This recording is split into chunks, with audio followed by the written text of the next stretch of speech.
السلام علیکم ناظرین و سامعین، یوگ ہوروسکوپ کی طرف سے خوش آمدید۔ ہم آپ کو روزانہ علم العداد اور ستاروں کی گردش کے حساب سے کچھ نہ کچھ ضرور بتاتے ہیں۔ آپ اپنی تاریخ پیدائش کے مطابق اور برج کو دیکھیں۔ ہم امید کرتے ہیں کہ آپ کو ضرور کچھ رہنمائی ملے گی۔ جن لوگوں کی تاریخ پیدائش 22 جون سے 23 جولائی ہے، ان کا برج سرطان ہے۔ وہ اپنے نام کے حرف ہے، دو چشمی ہیں اور ہے سے رکھیں۔ وہ اس برج کے اثرات ضرور پڑھیں۔ اسی طرح ہر برج کے سامنے تاریخ پیدائش لکھی ہوئی ہے، آپ غور سے دیکھیں اور پھر اپنے برج کے ساتھ غور کریں۔ ہم امید کرتے ہیں کہ آپ کو ہماری یہ کوشش آپ کے لیے کچھ کامیابیاں ضرور لائے گی۔ برج حمل ایریز، آپ کا ذاتی ستارہ کمزور پوزیشن پر ہے۔ ہر طرح سے محتاط رہ کر کام کرنا ہوگا۔ کاروباری صورتحال نارمل رہے گی۔ کچھ لوگوں کے ساتھ معاملات درست کرنے ہوں گے۔ جو لوگ کسی نئے کام کی ابتدا چاہتے ہیں وہ انتظار کریں، نماز پنجگانہ شروع کریں۔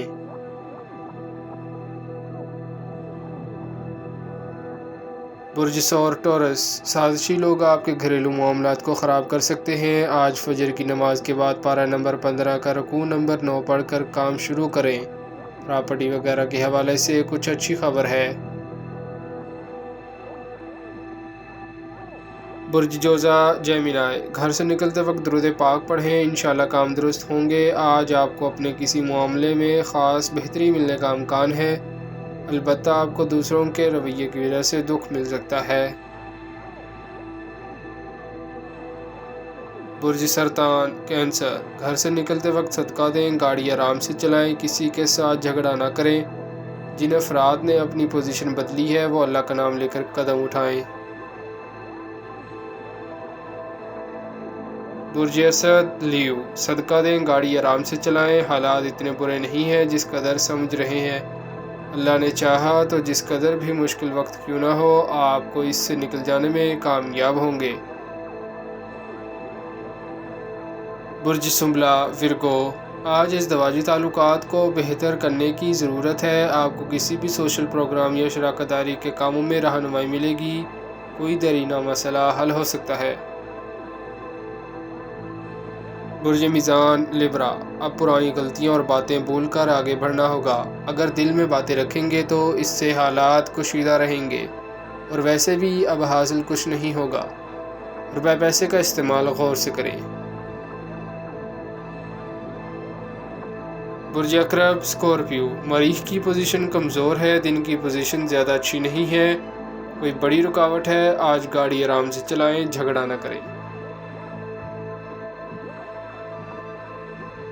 برج قوس سیگیٹیریس، ان دنوں کچھ مالی معاملات میں بہتری آئے گی، سفر کرنا بہتر ہوگا۔ آپ کے لیے اب صورتحال کافی حد تک بہتر ہو گئی ہے۔ امید ہے کہ جلد ہی وہ ساری پریشانیاں ختم ہوں گی جس کی وجہ سے آگے بڑھنے میں مشکل آ رہی تھی۔ برج جدی کیپریکون، کاروباری لوگ ہر ممکن توجہ سے کام کریں، مزید غلطیوں کی گنجائش نہیں ہے۔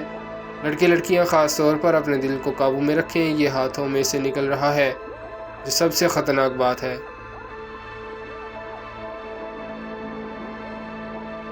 برج دلف ایکویریس، خاندانی تعلقات بگڑنے کا خطرہ ہے، اس لیے خاموشی اختیار کریں تو بہتر ہے۔ بیرون ملک حج عمرہ زیارت پر جانے سے دلی سکون ملے گا۔ کسی دوسرے کی الجھن میں پڑھ کر اپنے کاموں کو ڈسٹرب نہ ہونے دیں، آپ کی توجہ ضروری ہے۔ برج حوت پائسس، کچھ معاملات ڈسٹرب ہوتے ہوئے نظر آ رہے ہیں، مگر کاروباری صورتحال بہتر رہے گی۔ معمولی سی اونچ نیچ آتی رہتی ہے، دن ضائع نہ کریں۔ شکریہ، اللہ حافظ۔